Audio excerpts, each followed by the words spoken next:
This week we acquired another IT business, and I want to talk in this video about kind of both sides, right? Who are the buyers and who are the sellers in the IT industry, and kind of what, in my experience, what does that look like for both sides?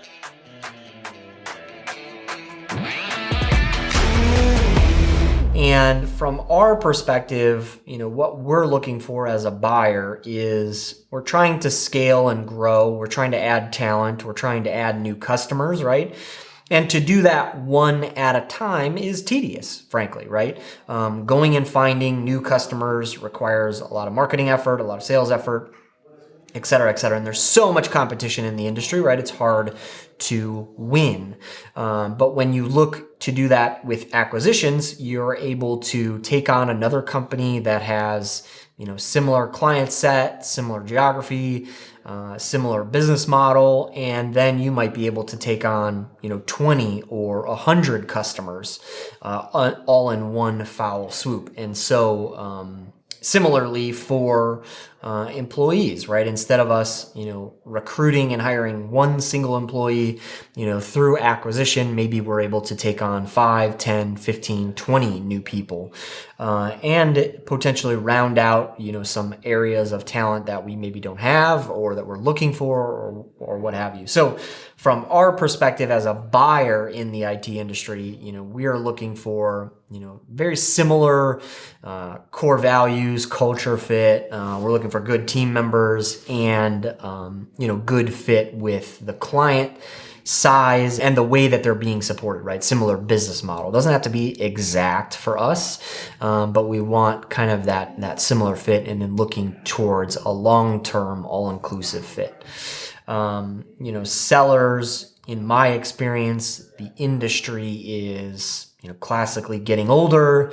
They've been in business for a long period of time, and their businesses, fluctuate. I think the median is, probably $1 million, maybe $2 million across, and especially in this cybersecurity world, especially in the COVID world, a business like that is probably taxed, right? There's just not enough hours in the day. There's just not enough people. And as an owner kind of, gets a little bit older and, hasn't been able to kind of break through that ceiling, they're looking at, how do I retire, but how do I also take care of my team members? How do I take care of the clients that we have? And so it's important, when they look at sunsetting, it's important to them, to make sure that everybody else is taken care of as well. And so that's where we've found good matches, in kind of this acquisition phase. And certainly there's the private equity money. Certainly there's the big nationwide MSPs. But I think there's a lot of room in the industry for more of a, local, smaller fit of MSPs joining up, kind of hitching on the wagon train, if you will, and seeing some good synergy in that, right? It's going to help both sides, right? Be able to grow, be able to better support their teams, be able to better support their customers. And I think it's just a win-win. There's a lot of, I wouldn't call it overhead, but it just takes a lot for each one of us to spin up, all the different tools, and yes, the offices, and yes, the different people, right?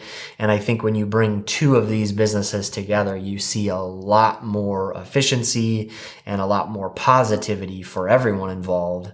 And it doesn't have to come at the cost of, slashing and cutting and all that kind of stuff. I think it can be done in a positive light where everybody wins when you kind of merge or bring two of these MSP businesses together. To me, the most important thing in this business is the team, right? So I want us, when we look at new team members, when we look at acquiring, whatever it might be, right? We want long-term fits. We want long-term A+ team members, right? And then we are very willing to take care of them all along the way, right? Not only with good salary, but health insurance, dental, life, vision, 401k, all of these different perks, right? So for us, it's, we want long-standing A+ team members that then we take care of too, because they're going to take care of the customers the best, right?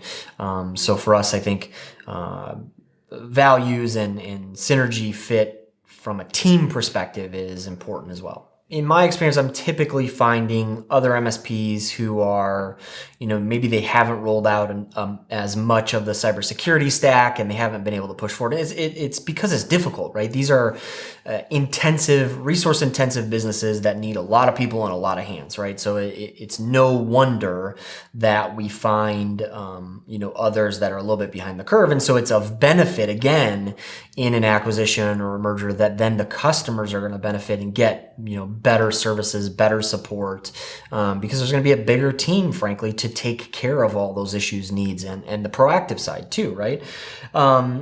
Certainly, yeah, in the long run, it's our goal to move all clients to kind of our model, this all-inclusive model, and where that's not a fit, I'm open-minded to the fact that it's not going to be for everyone, just as we experienced in our own journey of growing our client base, right? But I believe that the long-term fit is going to be beneficial for both sides in these customers that, eventually have the safety and security of all of our cybersecurity protections, as well as our all-inclusive model.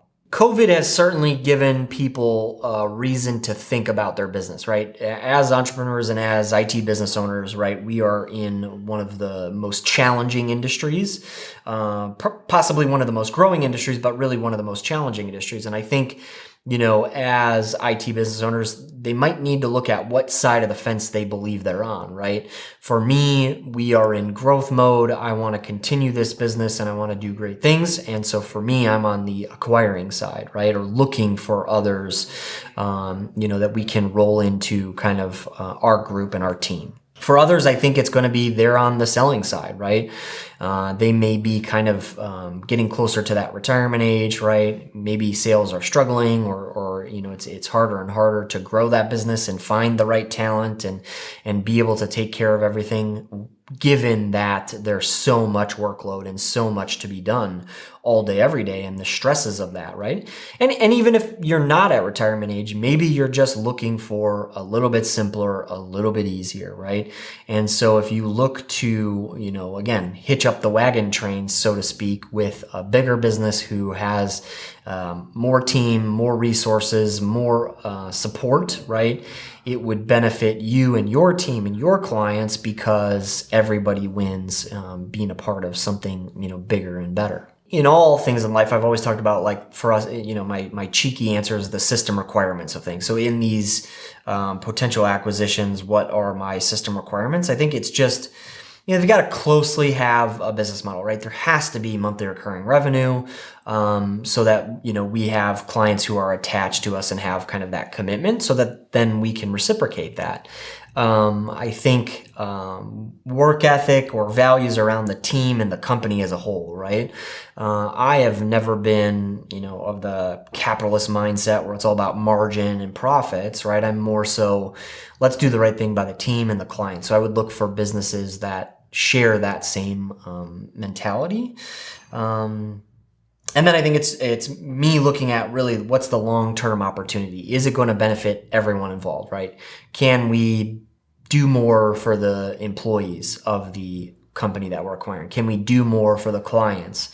And typically we're doing that, without a fee or without, any more expectation. I'm in it for the long run, the long game. And so if we can improve the employee's benefits package or payroll or whatever it might be, time off, right? And similarly, if we can improve the, features and benefits that we're giving to those customers without, raising their rates in the first year or two, win-win for everybody involved. And then in the long run, it's going to pay us the dividends, right? So I probably look at all of those things.